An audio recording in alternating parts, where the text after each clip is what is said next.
اس ملک میں ہم نے یہ دیکھا ہے کہ ایک اقامہ رکھنے پر اس ملک کے الیکٹڈ وزیر اعظم کو جوڈیشری گھر بھیج دیتی ہے. نواز شریف صاحب جیتے ہوئے وزیر اعظم تھے اور ان کو اپنے بیٹے سے تنخواہ نہ لینے پہ اور ایک اقامہ پہ رکھنے پہ ان کو وزیر اعظم کو منتخب وزیر اعظم کو ان کو اریسٹ بھی کر لیا گیا، ان کی وزارت عظمیٰ ختم کر دی گئی اور ان کو گھر بھیج دیا گیا، حکومت ختم کر دی گئی ان کی.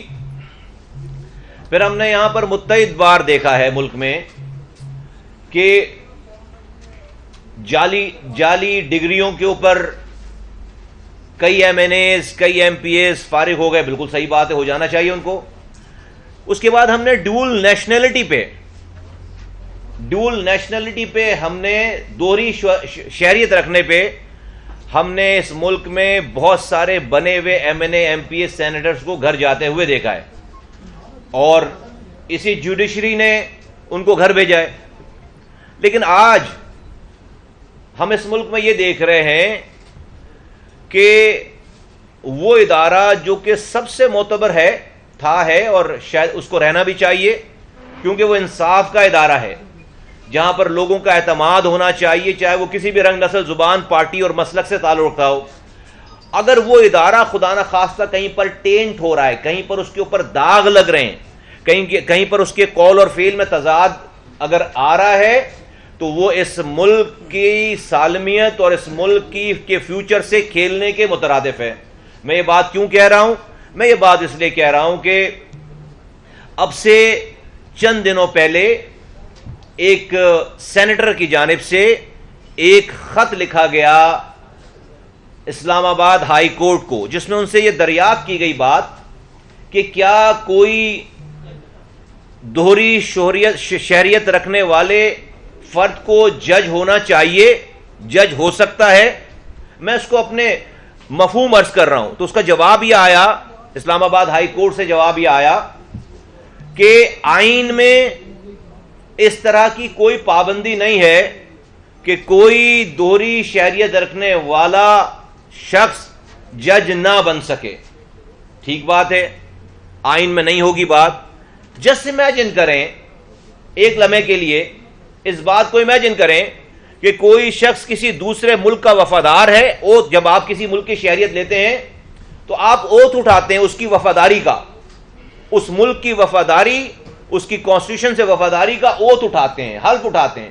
آپ کسی دوسرے ملک کی وفاداری کا حلف اٹھائیں، اس سے اس کی کانسٹیٹیوشن کی وفاداری کا حلف اٹھائیں اور آپ آ کے پاکستان کے سب سے معتبر ادارے کے معتبر کرسی پر بیٹھ جائیں اور لوگوں کی قسمتوں کے فیصلے کریں. اور لوگ آپ کے پاس، آپ اتنی پاورفل کرسی ہے آپ کی کہ آپ وقت کے الیکٹڈ پرائم منسٹر کو گھر بھیج سکتے ہیں. آپ وقت کے الیکٹڈ پرائم منسٹر کو گھر بھیج سکتے ہیں. آپ کے پاس وہ طاقت ہے اور آپ کو یہ پابندی ہی نہیں ہے آپ کے اوپر کہ آپ کسی اور ملک کی شہریت رکھ سکیں. یہ بہت بڑا کوشچن مارک ہے، یہ بہت بڑا سوالیہ نشان ہے. میں جانتا ہوں اس والی بات کو، بخوبی جانتا ہوں اس والی بات کو. تو عدلیہ کو اس کا جواب دینا چاہیے. عدلیہ کو اس کو جواب، ایک فاضل جج صاحب کے بارے میں سوشل میڈیا پہ اور میڈیا پہ مبینہ طور پر ہم یہ ساری گفتگو، ساری تفصیلات دیکھ رہے ہیں کہ ان کے پاس گرین کارڈ ہے، ان کے پاس جو ہے وہ ان کی فیملی کے پاس نیشنلٹی ہے، اور جو پروسیجر اپنایا جانا چاہیے تھا جج بننے کے لیے، وہاں پر اس وقت کے جو چیف جسٹس صاحب تھے انہوں نے کسی چیز کو ریکارڈ پہ نہیں رکھا. یہ سب چیزیں ہم سن رہے ہیں، دیکھ رہے ہیں. دوسری بات کہ یہ سب کچھ اس وقت ہو رہا ہے کہ جہاں پر سوشل میڈیا آزاد ہے، ہمارے نوجوان، ہمارے ملک کے عام لوگ ساری باتوں کو سن رہے اور دیکھ رہے ہیں. تو اگر یہاں پر کوئی فلاز رہ جائیں گے، ان آنسرڈ کوشچن رہ جائیں گے، تو پھر اس ملک میں کوئی بھی چیز ٹھیک نہیں ہوگی. پھر لوگوں کو انصاف اگر نہیں ملے گا، اور ہم جانتے ہیں کہ ہمارے ہاں سب سے زیادہ اگر کہیں ظلم ہے تو وہ ہماری عدالتوں کے پاس ہے. ہماری جوڈیشری کے اگر ملک میں کہیں سب سے زیادہ ایک غریب آدمی ایک مڈل کلاس آدمی سوچ نہیں سکتا کہ وہ پیسے خرچ کیے بغیر انصاف لے سکے اس ملک میں. یہ میں نہیں کہہ رہا, یہ ملک کے جوڈیشریز کے لوگوں کی جب ہم تقریریں سنتے ہیں, ہم تو خیر بھگتتے ہی ہیں, تو اس ملک میں انصاف نام کی جہاں پر انصاف کا ادارہ ہونا چاہیے وہ ٹوٹلی جو ہے وہ فیل ہے اس بات پہ کہ وہ لوگوں کو عام شہری کو انصاف دے سکے. چلیں بھائی, حکومت ظالم ہے, پولیس ظالم ہے, اسٹیبلشمنٹ ظالم ہے, اور سوسائٹی کی تمام چیزیں ظالم ہیں. آپ تو انصاف دینے والے لوگ ہیں نا, آپ تو انصاف دینے والا ادارہ ہے نا. اگر ایک مظلوم, محکوم, مجبور شخص, فرد, کوئی قبیلہ, سوسائٹی کا کوئی آدمی, کوئی سیگمنٹ, اگر کوئی سوسائٹی کے کسی ظلم کا شکار ہو کر, کسی حکومت کا شکار ہو کر, کسی بڑے جاگیردار وڈیرے پاورفل آدمی کا شکار ہو کر, کسی جو ہے وہ ادارے کا شکار ہو کر جب آپ کے پاس آئے تو اپنے آپ کو امان والا, آپ کی امان میں آ جانا چاہیے, اسے سیکیور فیل کرنا چاہیے, اسے اطمینان ہو جانا چاہیے کہ میں اب جوڈیشری کی آغوش میں آ گیا ہوں, مجھے یہاں سے انصاف ملے گا, ظالم کا ہاتھ روکا جائے گا. لیکن پاکستان میں کسی مظلوم کے ساتھ کھڑے ہونے کے لیے جوڈیشری تیار نہیں ہے. جن چیزوں کو ہائی لائٹ ہونا ہے بہت زیادہ, جس سے ہیڈ لائنیں بننی ہیں, ٹکر بننے ہیں, وہ سارے کیسز جو ہے وہ چلتے ہیں سالہ سال, جو ہے وہ سالہ سال جو ہے وہ کیسز جو ہے وہ پڑے رہتے ہیں. میں آپ کو میں نے سپیچ کی ہے چند دنوں پہلے نیشنل اسمبلی میں, سود کی لعنت کے خلاف. پچھلے 70 سالوں سے اور خاص طور پر پچھلے 50 سالوں سے یہ سودی نظام کے خلاف مختلف اوقات میں کئی فیصلے آئے ہیں, کئی فیصلے. 92 میں آیا ہے, 2002 میں آیا ہے, اس کے بعد کئی بیچ میں فیصلے. آخری فیصلہ 2022 میں فیصلہ آیا. اور فیصلہ کیا آیا؟ 8 سالوں کی جد و جہد کے بعد فیصلہ آیا شریعت عدالت سے کہ یہ سود اللہ تعالیٰ کی کتاب سے یہ مفہوم ہے جس میں اللہ تعالیٰ کہہ رہے ہیں کہ سود کے نظام کو جہاں پر ہوتا ہے وہاں پر سود کے نظام کے ساتھ اللہ تعالیٰ اور اس کے رسول کی جنگ ہے. اللہ اور اس کے رسول کی جنگ ہے. یہ مفہوم عرض کر رہا ہوں. سورہ بقرہ کی آیت ہے باقاعدہ کہ اللہ اور اس کے رسول سے جنگ ہے. پھر اللہ اسی صورت میں اسی سورہ بقرہ میں کہہ رہے ہیں آگے کہ اللہ تعالیٰ مفہوم عرض کروں گا سود کو مٹاتا ہے اور صدقات کو جاری کرتا ہے.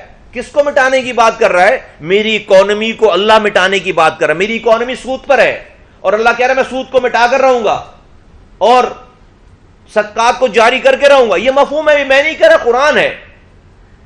اور اللہ کے رسول صلی اللہ علیہ وآلہ وسلم کی حدیث ہے کہ جس معاشرے میں سود اور زنا عام ہو جائے, مفہوم عرض کر رہا ہوں, وہ معاشرہ اسی دنیا میں, آخرت میں نہیں, وہ تو جو ہوگا کہہ رہے ہیں اسی دنیا میں عذاب کی مستحق ہو جاتی ہے.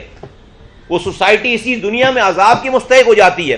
ان تمام ثبوت و شواہد کے ساتھ, اللہ کی کھلی کتاب کی اس ایکسپلینیشن کے ساتھ, شریعت عدالت نے سود کے خلاف ایک فیصلہ کیا اور بڑا جائز فیصلہ کیا کہ اگلے 5 سالوں میں اسے بھی پتا ہے نا, اسی ملک کے لوگ ہیں کہ بھائی ہم نے سود میں ہمارے بینک چل رہے ہیں, ہمارے لون ہیں, ہمارے پاس لوکل لون ہیں, ہمارے پاس فورن لون ہے. ایک دن کا بھی فیصلہ نہیں دیا انہوں نے. 5 سالوں میں 2022 میں فیصلہ آیا اور کہا کہ 2027 میں یہ سودی نظام ختم ہو جانا چاہیے.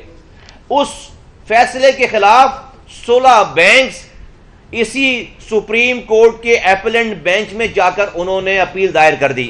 وہ فیصلہ سسپینڈ ہو گیا. آج 2 سال گزر گئے, اس کا پہلا دن شروع نہیں ہو پایا. 1 گھنٹے کی کاروائی کی مار ہے, 1 گھنٹے کی کاروائی کی مار ہے. ایپیلنٹ سپریم کورٹ کے ایپیلنٹ بینچ میں بینچ بنے اور فیصلہ ہو جائے کہ بھائی یہ قرآن کے بعد, اللہ کی کتاب کے بعد اب کوئی, یہ اسلامی جمہوریہ پاکستان ہے جس کا پریمبل ہے کہ اللہ کی حاکمیت ہے, اس کی سپرمیسی ہوگی. ذوالفقار علی بھٹو نے 1973 کے آئین میں آرٹیکل 38F لکھا ہے کہ riba will be eliminated as soon as possible. 51 سال ہو گئے, as soon as possible ہی ختم ہو کے نہیں دے رہا. اور وہ سپریم کورٹ جہاں پر ہر ججز کو کوئی تکلیف پہنچے, ججز کی حقوق کی پامالی ہو رہی ہے, ایک خط پہ 100 موٹو ایکشن ہو گیا.